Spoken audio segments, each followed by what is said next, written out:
This time, let us pray.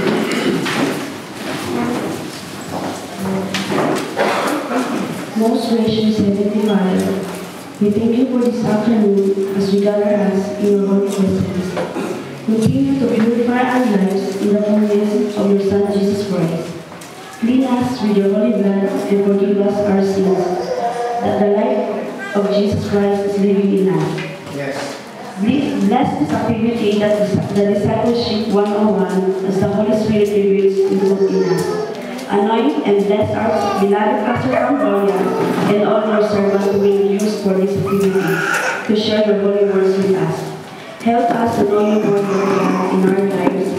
Give us more wisdom, understand, and knowledge of love to become more dependent in your Holy Spirit. In Jesus' name of Nazareth, amen. Amen. Lesson 4, pag-distribute. May hapon. May hapon. Busog ang tanan. Wow! Praise the Lord! Ako palakpakan ng Ginoo. Wow! It's a blessing for us na invite diri sa Yangnam. Yangnam? Tama ba, Pastor? Yangnam. Wow! Parang Gangnam style, no? Praise the Lord. This is not an accident na nakakarong una.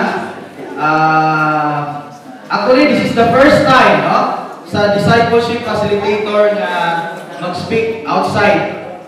There is a Glorious Fellowship Church, no? So, you are proud kasi you are the first. Palakpakan ito, Ginoo! Wow!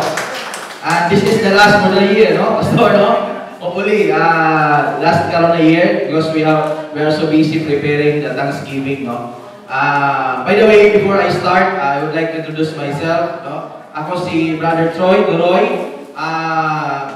Bago lang ko sa Glorious Church. Usan ko sa mga ingon ni Pastor Tam na bago, no, ng mga disciple na undergo sa program sa Glorious Fellowship Church. Pero dili ko bagong Kristohanon. Naging 12 years na akong Kristohanon sa ibang church.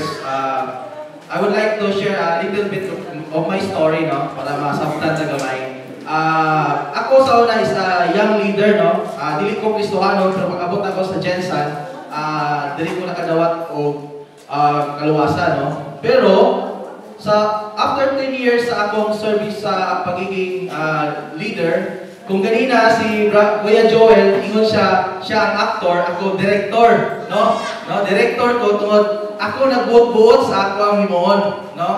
For 10 years, we are holding big church sa one of the biggest church sa General Santos. Naging leader ko, naging president sa youth, and I'm so exhausted after 10 years of holding the ministry because I realized that I do my own, not from God. No? So, dito ko na experience nga, more than there's lacking of my foundation. No? Kulang. What will happen kung ang balay kulang o foundation? Collapse. No? Collapse. Kung naay bagyo, collapse. Kung naay linog, suddenly collapse. Ingat ko ako na-experience mga igsoon. After 10 years, ingon ko sa akong wife, I want to start new for 2011, I think. Year 2011. I want to start nga yung makita ko nimo ang kulang, no? So, naka-istorya namin ni Pastor Tam before sa one of the sa party yata. Birthday sa akong anak, kanto siya. Kung nag-execute siya about discipleship. And I'm so excited, no? Because ang discipleship mag-execute is will help us to learn about the life of Christ, no? It's not about Sunday worship. Pag about mo Sunday, mag-praise and worship ka lang, maminaw sa pulong pastor, then kung naabay doon ako, may cottages prayer tayo, nga na lang. Pero yung discipleship program is more deeper, no? Magkaroon ka ng interaction, no, with pastor, and together we will study. So dili lang si Pastor Tam nag-study, kundi kami na mga facilitator also study sa word of God, no.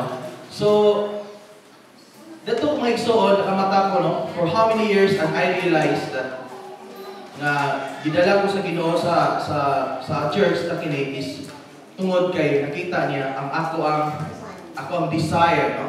So I believe kita tanan adunay desire, di ba? Amen, no? Natay desire nga mailhan nato ang Ginoo more and more. So mag-start ano na nanamoy copy? Okay. Off na natin copy.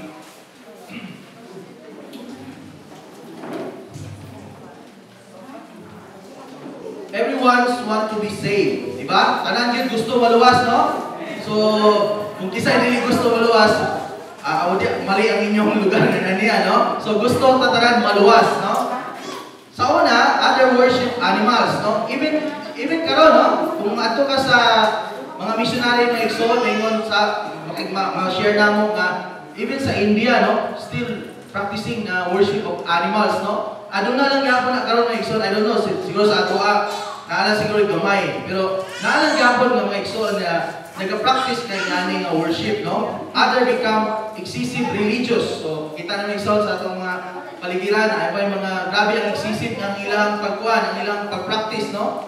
And other punish themselves and many more, no? So kita na to during kanang Holy Week, no? Kita na to sa TV, grabe ang punishment sa ilang pagalingo, no? Actually, gina-invite pa man ganit ang mga foreign na mga broadcaster para lang makita tong mga excessive punishment nga ginahimo sa atong mga igsoon. So, but the question of how can we be saved can only be answered by the Bible itself, no? So, kini mga igsoon, matubag lang ni kung atong basahon ang Bible, no? Atong basahon ang 2 Corinthians 4:4. The God of this age has blinded the minds of unbelievers so that they cannot see the light of gospel of the glory of Christ, who is the image of God. Wow. So, daghan gid mga igsoon na nabutahan, no? Nga mga ano nato, nga mga igsoon nga wala gid nakakuan sa pulong sa Ginoo. There are wrong concept of salvation. Pakisulat na igsoon, wrong concept of salvation. What are some wrong concept of our salvation? Asa right side sa atong manual ng igsoon. What are the some? So, ano ba ang mga